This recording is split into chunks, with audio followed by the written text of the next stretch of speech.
me a moment, because there are those who said today would have been a disastrous day for Governor Adeleke, because he moved from the PDP to a core party, and what would have been disastrous would have been if that party had been deregistered. But, well, there's a reprieve coming from the appeal court. Let me bring in a member of the House of Representatives, Honorable Bamidele Salam, who joins us virtually from Oshogbo in Osun State, after a court party did its campaign flag off.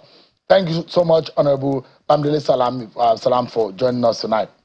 Good evening. Thank you. Your party took a big risk. Yesterday, it was deregistered. You went to go and do a flag-off campaign. What a big risk.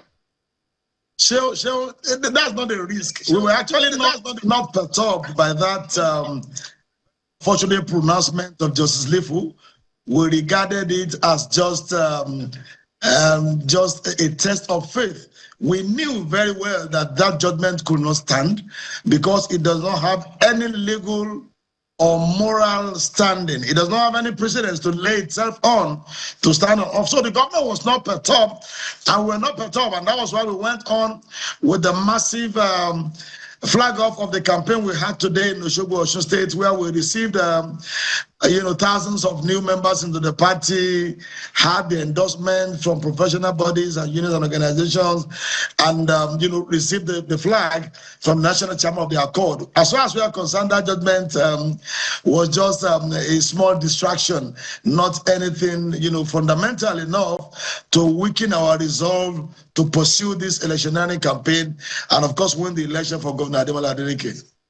But, I mean, what is I'd like to know what Senator, the governor, what he felt like when that judgment came yesterday. So I'm imagining if I was celebrating my birthday tomorrow morning, and by tonight I'm being told that the venue has been closed, the woman who is making the cake has traveled out, and the caterer also had refused to deliver the food. I'm imagining what was going through the mind of Senator Adeleke as of yesterday. About this time yesterday, the news was everywhere about the deregistration of the political party and the yellow that he was going to be wearing, which would have been turned to black clothes. I understand you, Sheo. You see, the truth is that if you follow the trajectory of this case, you will discover that so many things were wrong, from not just the speed of the case before Justice Lifu, not just the speed, but certain pronouncements which he made in the course of the hearing.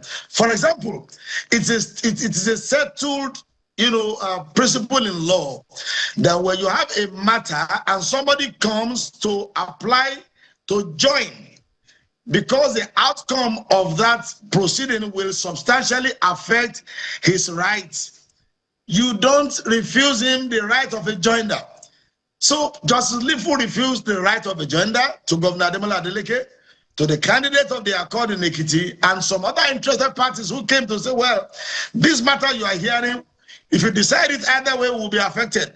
We want to come and have a legal representation so that we can make our case so that you don't rule against that interest. He refused. You remember, Sean, that when this case even first came up, Accord was not part of the defendant at all. The so-called association of former legislators, which I liken to that infamous ABN of Ato Zeribe of the June 12 era, did not include Accord as part of the defendants. And when the case started, they just woke up one day and said, "Oh, why not? Let's have Accord also join." Ostensibly because they are afraid of Governor Adeleke being on the ballot in Osun, and they were boasting everywhere that, oh, they were going to run, they were going to play a kick into a goalpost without a goalkeeper, oh, Adeleke will not run for an election. And again, against established principles of law, this same Justice Lifu granted that application by the plaintiff and the claimant to join Accord as a defendant.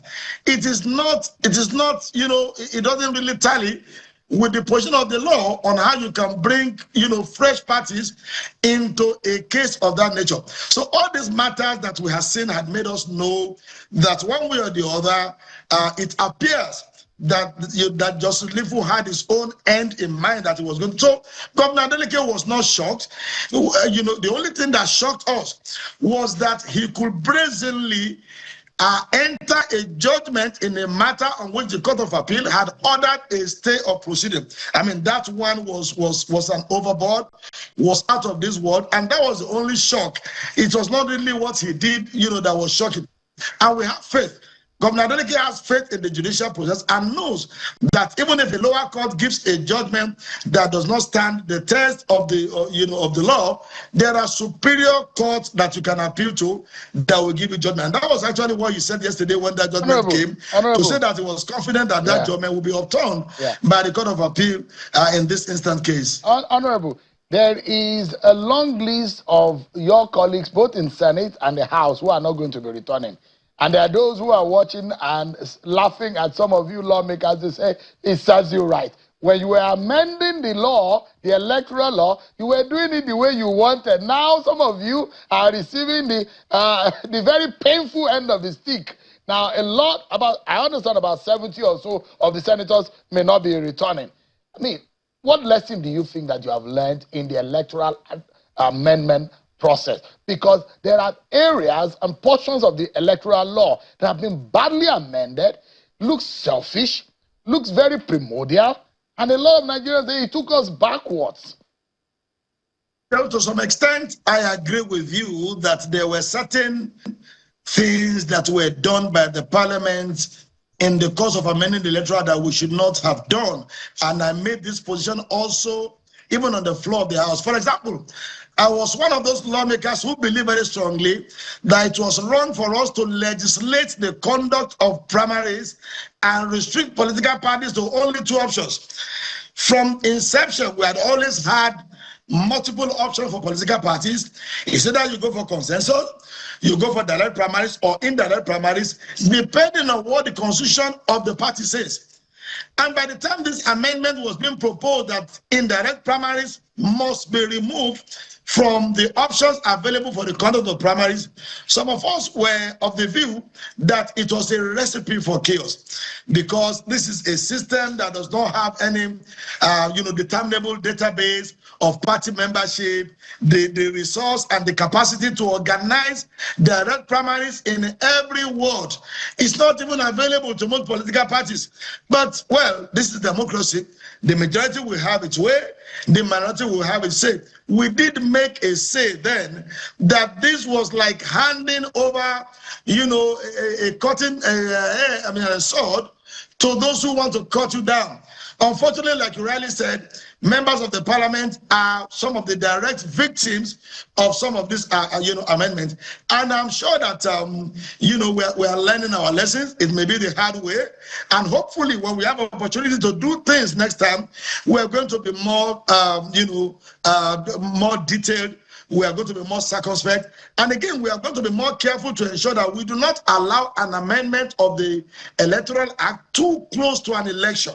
I have been an advocate in Parliament that we should have done it from the first year of the 10th Assembly. I wrote about it. I spoke about it several times. You don't amend the rules to guide an election so close to an election. It is a disservice not only to us as players, but to the democratic institution itself. The INEC needs a lot of time. The police need time. Everybody needs time to be able to study the provisions and apply them. And I hope that these lessons are learned in case, of future assemblies. Quickly, my final question before I allow you go. You are the chair of the Imole campaign organization, and that's the campaign organization of the Accord Party and Senator Adeleke's re-election bid. And those on the other side, for example, Ambo Group, which is the APC governorship campaign, they have said that, look, your candidate and the governor should not dance too much, because they would drum for him to dance out of the government house in Oshogbo. Are you worried that the drums of war about this election is already... Did you see the number of the campees that came into our court today? over 10,000 new members from the All Progressive Congress. Defected today, former members of the National Assembly, former honorable commissioners, former members, most of whom served under the immediate past government of Adeleke Itola. They camped into the accord today.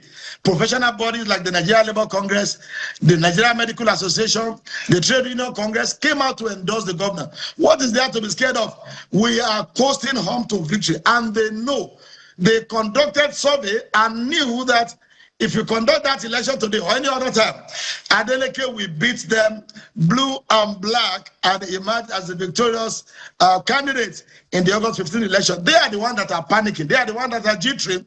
We are solidly on course, and you have seen the evidence in what happened today, and you will see it in subsequent rallies and events that will be happening towards the election. I can assure you, Shehu, we are just waiting for August 15th so that Adeleke will again be re-elected by the good people of Osun who have seen the good work that he has done, who have appreciated him for being a man of vision, a man of commitment, a sacrificial leader, a man who cares about the welfare of the people, who carries the burden of leadership with dignity, with responsibility. We are home, and we are just, very good, and we wish them, a time of lamentation immediately after the election, because that's exactly what will happen. Shehu, accord is on top.